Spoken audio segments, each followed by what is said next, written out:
ঢুকে যাওয়ার পর প্রথম বিস্ফোরণ হয়। প্রথম বিস্ফোরণের শকওয়েভে আমরা সবাই ছিটকে পড়ি। ছিটকে পড়ার পর কানে মানে একটা নর্মাল টায়ার ব্লাস্ট হলে তো কানের পর্দা স্তব্ধ হয়ে যায়। এই এত বড় বিমান বিস্ফোরণ হয়েছে। আমরা সবাই যারা বাচ্চা টাচ্চা ছিল, টিচার সবাই 2-3 মিনিট জন্য বুঝতে পারি না কিছু হয়েছে।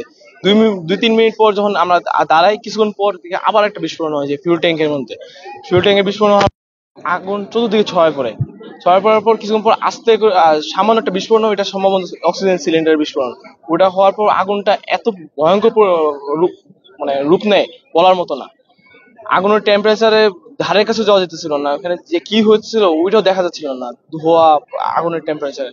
কিছু 10 মিনিটের মাথায় ফায়ার সার্ভিস কর্মীরা এসে আগুন যে আমাদের যে ঢুকার জন্য যে এন্ট্রি পয়েন্ট, দুজন এন্ট্রি পয়েন্ট তৈরি করার জন্য কাজ করতেছিল, আর বাকিরা পাইপ এনে আগুন এন্ট্রি পয়েন্টের গুলো আগুনগুলো নিয়ন্ত্রণে নেওয়ার চেষ্টা করতেছিল।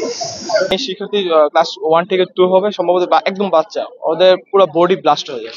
একদম পুরো বডি যে ছিল, একজনের মাথা আলাদা হয়ে যায়, আরেকজনের পুরো অর্ধেক বডি নেই, পুরো অর্ধেক বডি নেই।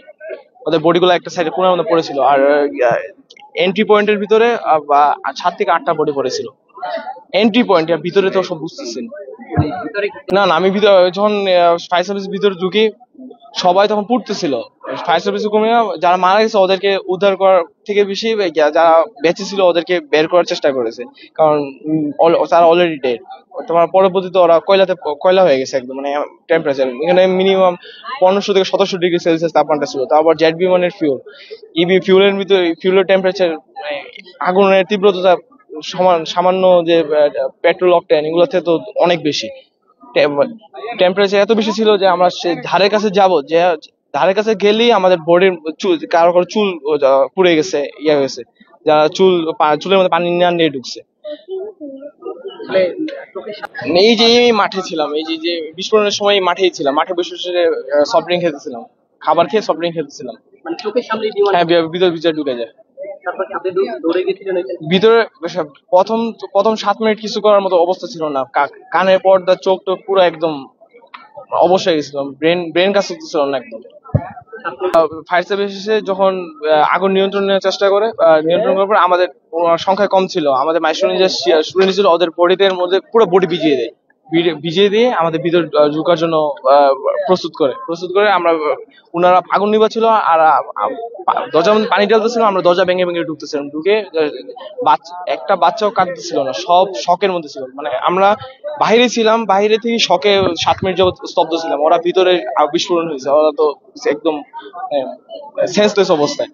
একজন শিক্ষার্থী পড়তেছিল, ও একটা দিকে তাকিয়ে পড়তেছিল, ওর কোনো ইমোশন নাই, মানে একদম হতবিম্বর হয়ে গেছে। মেয়ে তখন ইমোশন হতে বেশি, মানে বাঁচানোটা প্রয়োজনীয় ছিল, এই জন্য বুকের উপর পাথর রেখে কাজটা করতেছিলাম একদম। আপনি একটা ফায়ার সার্ভিসে যখন একটা বাচ্চার বুকে পানি দিছিল, ওনা ওই বাচ্চার পুরো বডির প্রায় 50 থেকে 60% পুড়ে গেছিল। বাচ্চার বডি থেকে এমন স্মেল বেরোতেছিল, আমি মানে কিছুক্ষণ আগে টিফিন করেছিলাম, টিফিন করে আমার বমি করতেছে, আর ওকে নিয়ে হাঁটতেছিলাম। পরে তার মধ্যে টেম্পারেচার 60 থেকে 70 ডিগ্রি সেলসিয়াস। দেওয়ালের মধ্যে জাস্ট হাতটাতে একটু লেগেছিল, হাতের চামড়া লেগে গেছে একদম। মানে দেওয়ালের টেম্পারেচার এত বেশি যে দেওয়ালের মধ্যে পানি ঢালতেছিল, পানি বাষ্পে উড়ে যেতেছিল।